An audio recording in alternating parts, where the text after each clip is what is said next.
Good evening, Milton. Good evening, Doctor. Still trying to save lives?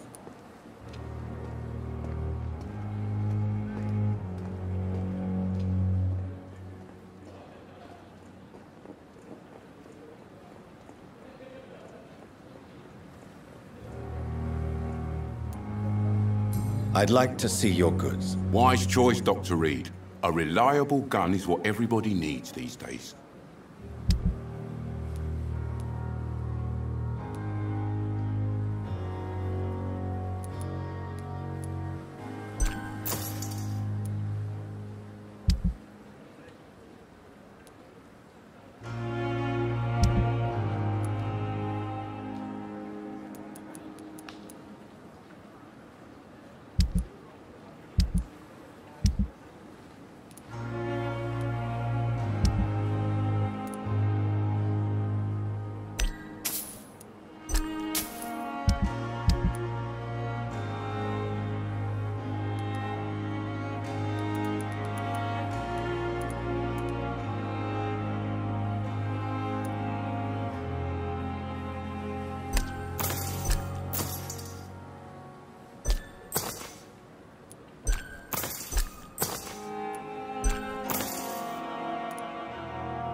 Good evening, nurse.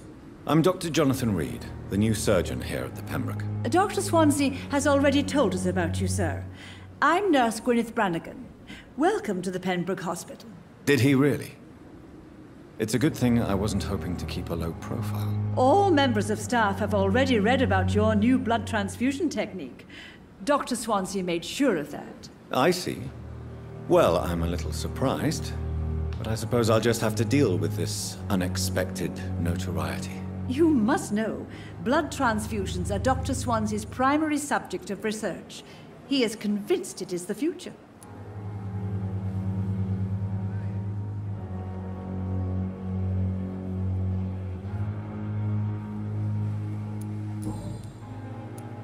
How are things here? Not good, to say the least. We're struggling against an invisible enemy, more lethal than any bullet from a gun. It's hard, Doctor.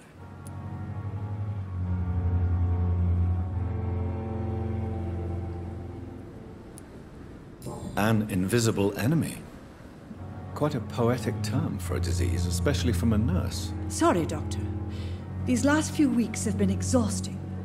We could all do with a good night's sleep.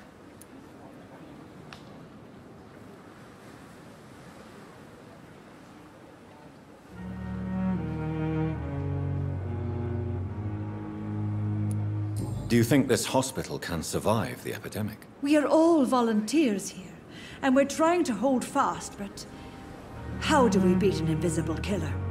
Some nurses have already resigned.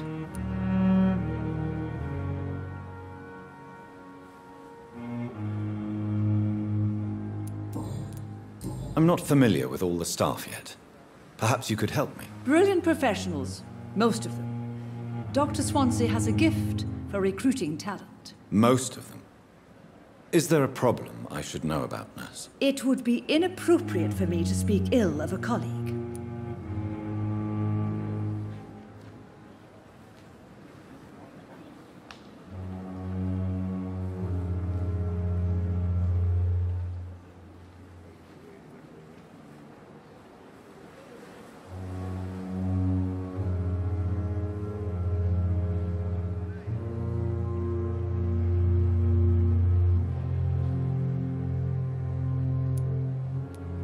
Is there anyone that stands out? Well, I have never met someone as dedicated as Dr. Tippett's.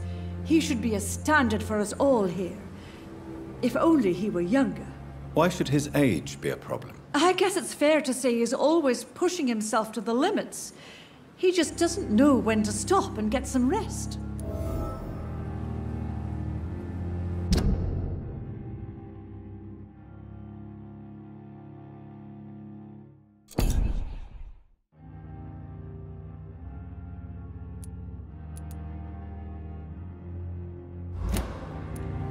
Nurse Brannigan, if you do know something, please tell me. Anything you say will be held in confidence. No. I may disagree with some conduct, but in the end, everybody is doing their best.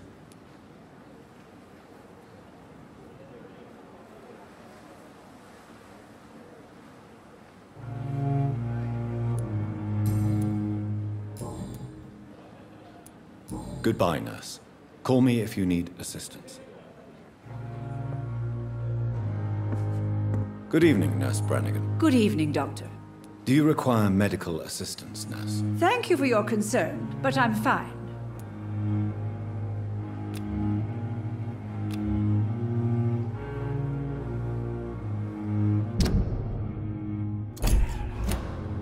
Goodbye, nurse. Call me...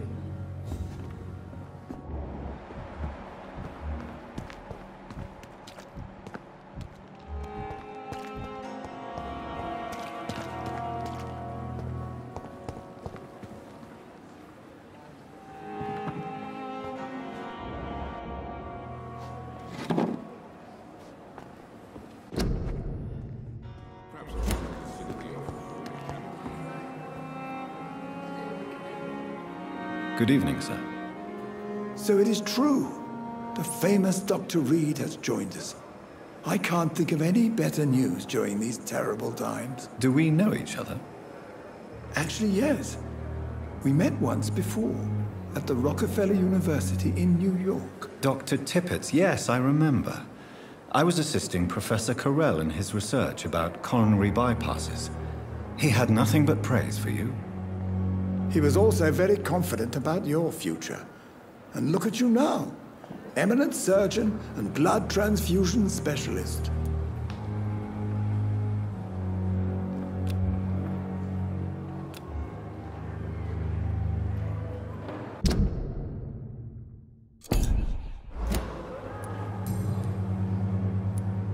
What is the Pembroke Hospital situation? And please, speak freely. This hospital is not exactly the best of London. I'm sure you are used to working in a better environment. It's more than enough. In any case, the personnel of a hospital are much more important to me than the building. Don't be misled by appearances, Dr. Reed. This hospital does not lack talented people. It just lacks hope.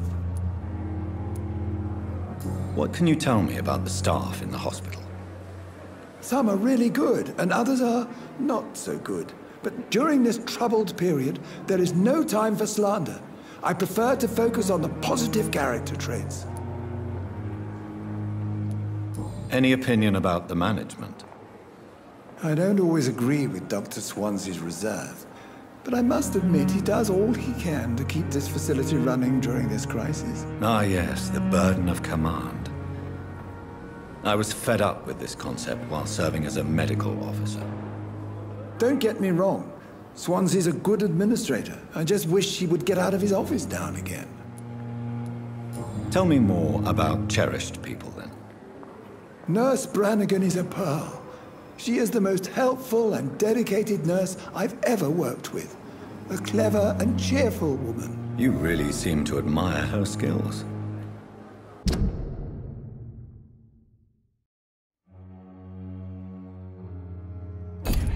I'll go even further. If she was a man, she would be a damn fine practitioner.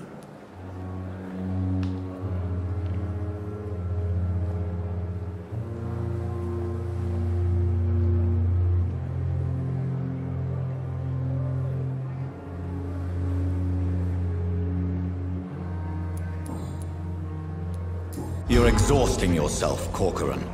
Maybe you should think about preserving your strength. No, we must keep on healing all those poor souls. We are the last rampart before chaos. Once more unto the breach.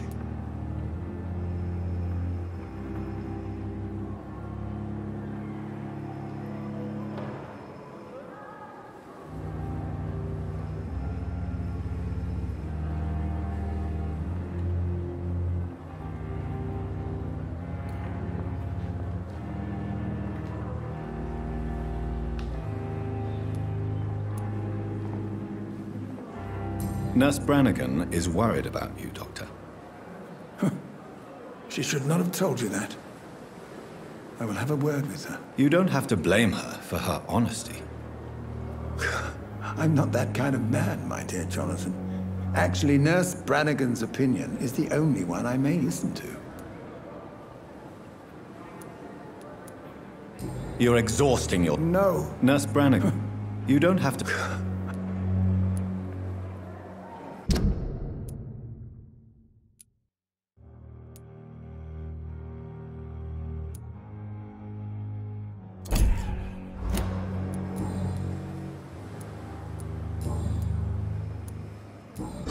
I want you to tell me about Mr. Connor. How did he die? What happened? He was my patient. He died because of my mistake. That's the blunt truth.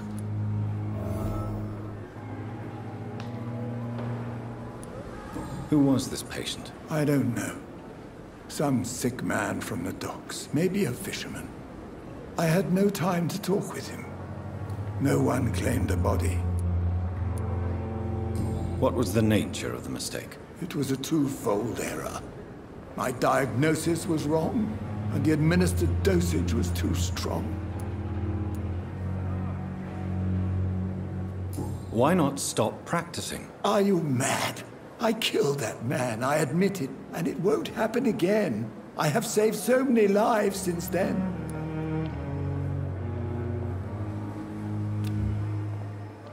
Do you need any medical assistance yourself, Doctor? Come on, don't be ridiculous, dear colleague.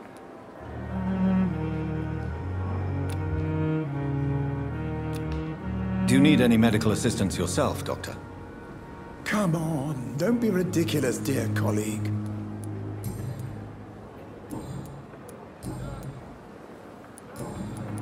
Goodbye, Dr. Tibbets.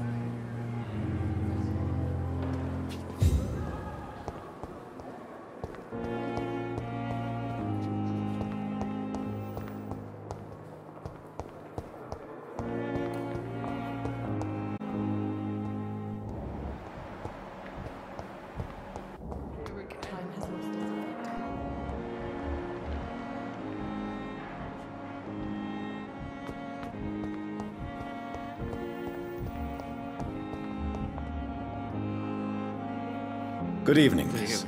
I'm Dr. Reed, the new surgeon at the Pembroke Hospital. And who are you? Your name has no meaning to me, mortal. You're nothing but dust blown by the winds of eternity. I beg your pardon? What are you begging for, mortal? My clemency? Well, tonight maybe I'm inclined to mercy. You'll never forget the night you met Thelma Howcroft. You keep calling me mortal. Why is that? And if I'm mortal, what are you?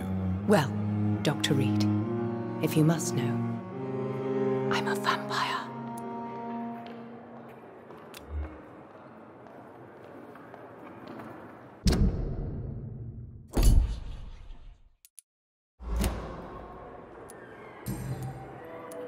And why do you believe you're a vampire? I don't need to believe anything. It is what I am. It is what I feel within this hollow shell of flesh. Please, describe to me how you feel. What is it like to be a vampire? I can hear my body crumble from the inside as my flesh cracks and fades. I sense the last pulse of pustulant blood within my drying veins. I need new blood.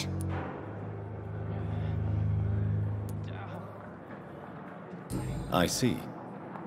Have you ever heard of Cotard's syndrome, Miss Howcroft? Never. It's a mental illness discovered by a French neurologist named Jules Cotard. The affected patients are delusional.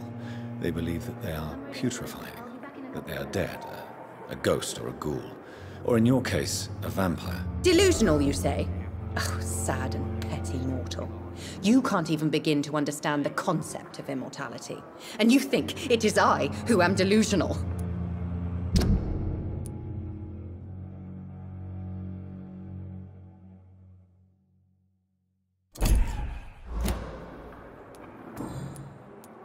I'm assuming you must be a patient here. Am I right, Miss Howcroft? It's only a cover. To hide from my enemies. I can leave whenever I want. As a woman, a spirit, fog, or bat.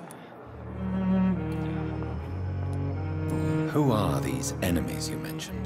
Can you describe them? I cannot say for sure. But I sense their eyes on me from nearby. I feel them watching me every time I visit the garden near the morgue.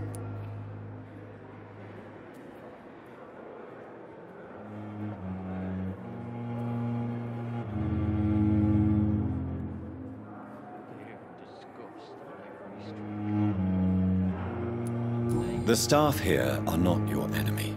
They're here to help you, to care for you. I'm not speaking of the doctors in white. I'm speaking of the men and women who hunt me. For I am a vampire! I see. Don't worry.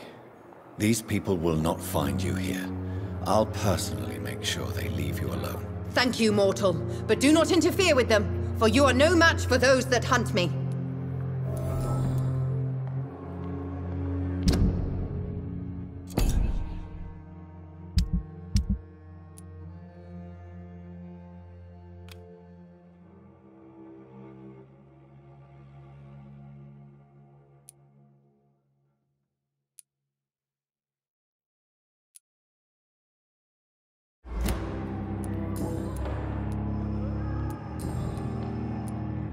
Who are you really, Miss Howcroft? I mean, apart from being a vampire. Is that not enough for you, puny mortal? What do you require? Proof of my powers? I'm curious to know who you were before becoming a vampire. No, it was such a long time ago, I don't remember. Centuries of unholy life can have strange effects on one's minds, you see?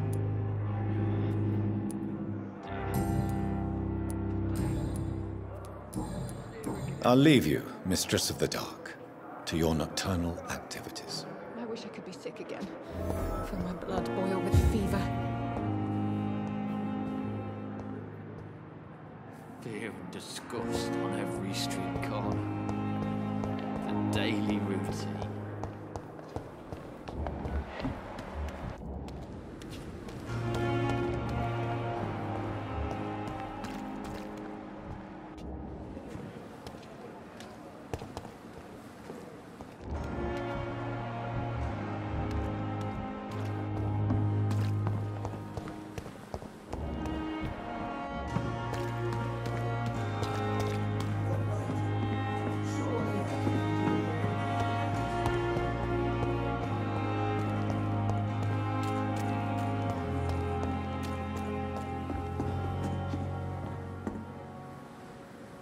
Good evening, Dr. Tibbets.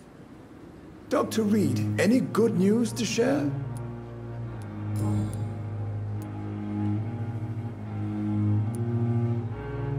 Do you need any medical assistance yourself, Doctor? Come on. Good.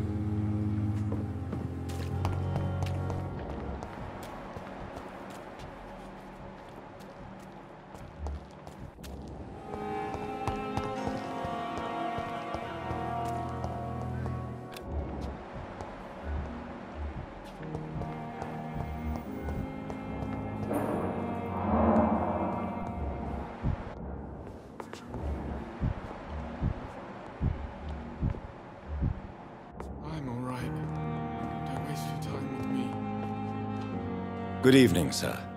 I'm Dr. Reed. May I help you? I don't know if a third opinion is needed. Your colleagues are already arguing about my condition. I see. Would you mind telling me more about your situation? I'm Harvey Fiddick. All I want is to get me bloody arm fixed properly.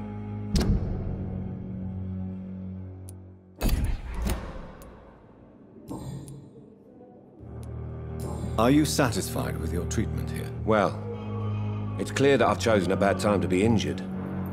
Forgive my bluntness, but you seem overwhelmed by cases of the flu. I won't lie to you about it. I'm afraid we are. Are you sure you don't want to operate yourself, Dr. Reed? I have the feeling you're very capable. And your colleagues seem to think so too. In other circumstances, you would be right. But for now, I don't think I can take on the responsibility. My apologies.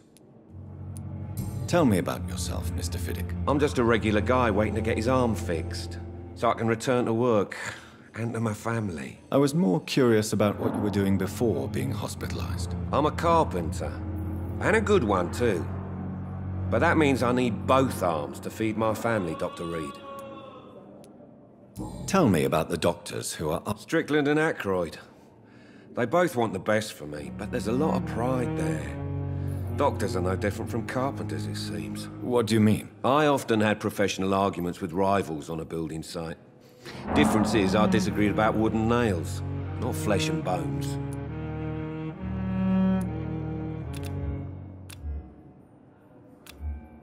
Is there anything else that's bothering you? Can I help in any way? I'm all right. Considering the state of this place, I should consider myself lucky, I guess.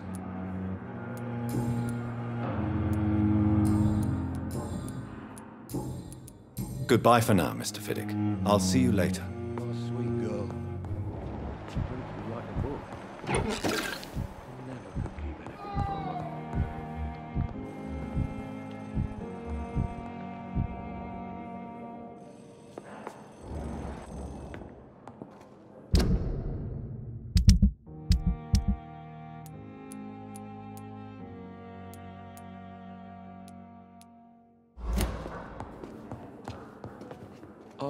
Yes, Doctor? Exactly how bad is the supply situation here at Pembroke? It really depends. Dr. Swansea deftly works his society contacts for monies, but with the quarantine, well, we're in God's hands. Please, could you point me in the... It's the large boarded-up building. Why then do you always... At the Pembroke, we're always hands on deck. Lack of sleep. London's trenches start here at Pembroke Hospital. We are on the front line, make no mistake. Your dedication to the Pembroke does you credit, Nurse Crane, but when do you sleep?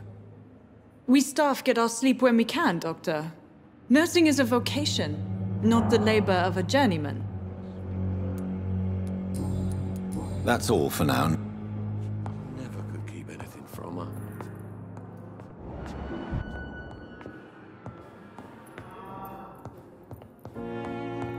So many deaths. And still more coming. How can we be sure we're making... Good evening, madam. Can I help you? It's my son who needs you, sir. I'm Dr. Jonathan Reed. How can I help your son? I'm Beatrice Goswick, mother of Mortimer Goswick.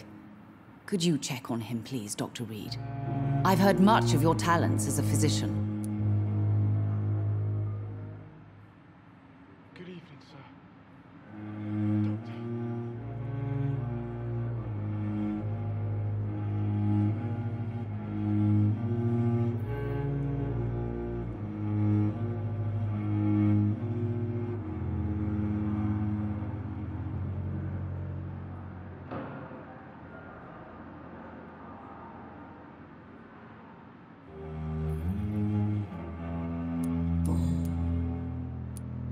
What can you tell me about yourself, Mrs. Goswick? Not much to say. Just take care of my Mortimer and I'll cover all the expenses. That's all that matters.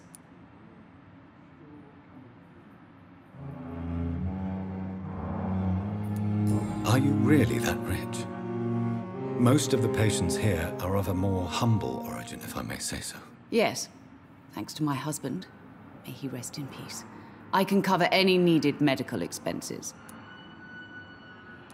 May I ask if you have an occupation, Mrs. Goswick? I'm a teacher by profession. I teach young women who are more ambitious about their futures than their families.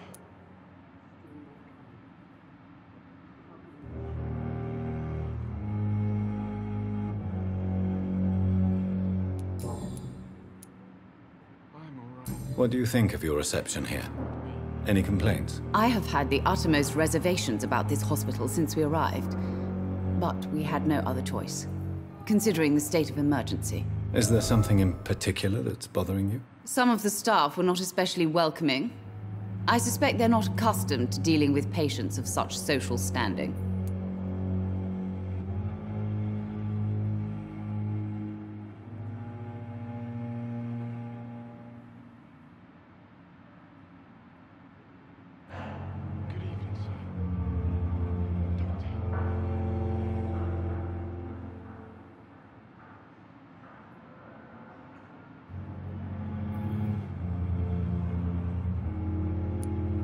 Tell me more about your arrival at the Pembroke Hospital. What gave you such a bad first impression? The ambulance driver was quite rude, for a start. And that nurse, Miss Hawkins, seems to have quite a dubious attitude. What do you mean? She managed to secure a bed for my son despite the epidemic. It was a relief, but it wasn't cheap.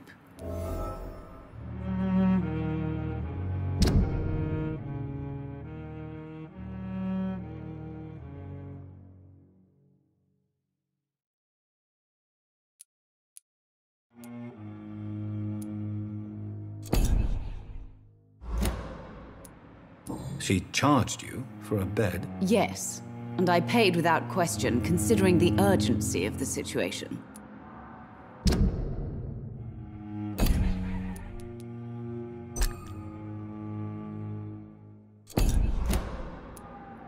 I share your concern, Mrs. Goswick. Be sure that I'll talk to the people involved. I don't expect compensation, Dr. Reed. But I'm aware such behavior would not be tolerated in other hospitals.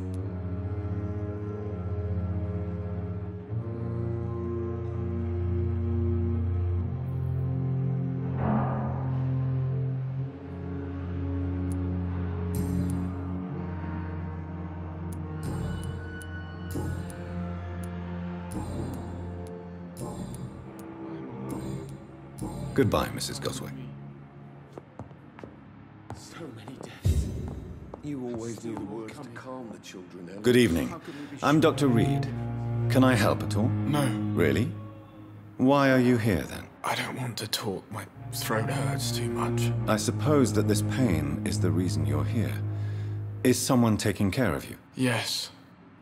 And no. Could you at least tell me your name, sir? Mortimer. Mortimer Goswick.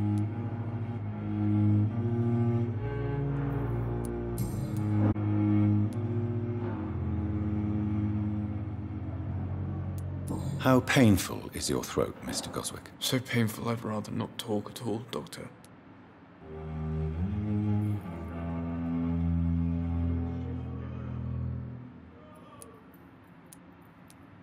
I'm sure you realize a doctor and his patient have to communicate, sir. Would it help if I gave you some paper and a pen? Not really. I see. Then maybe it's not just your throat that hurts, Mr. Goswick. Perhaps your sore throat is just the consequence of something more hurtful. Yes, maybe. But I don't want to talk or even write about it now.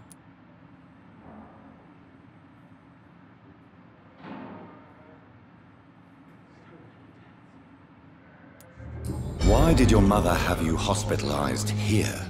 She seems convinced this is a bad hospital. My mother just wants the best for me. She won't rest while I'm here. She'd go all the way to hell and back to help me. Is your mother bothering you? As your doctor, I can ask her to leave you alone if you would prefer. That's tempting, Doctor. But you have no idea what my mother is capable of. She would tie herself to my bed if you asked her to leave. Pembroke Hospital may look unorthodox, but rest assured you're in good hands here. It's not me you have to convince, Dr. Reed.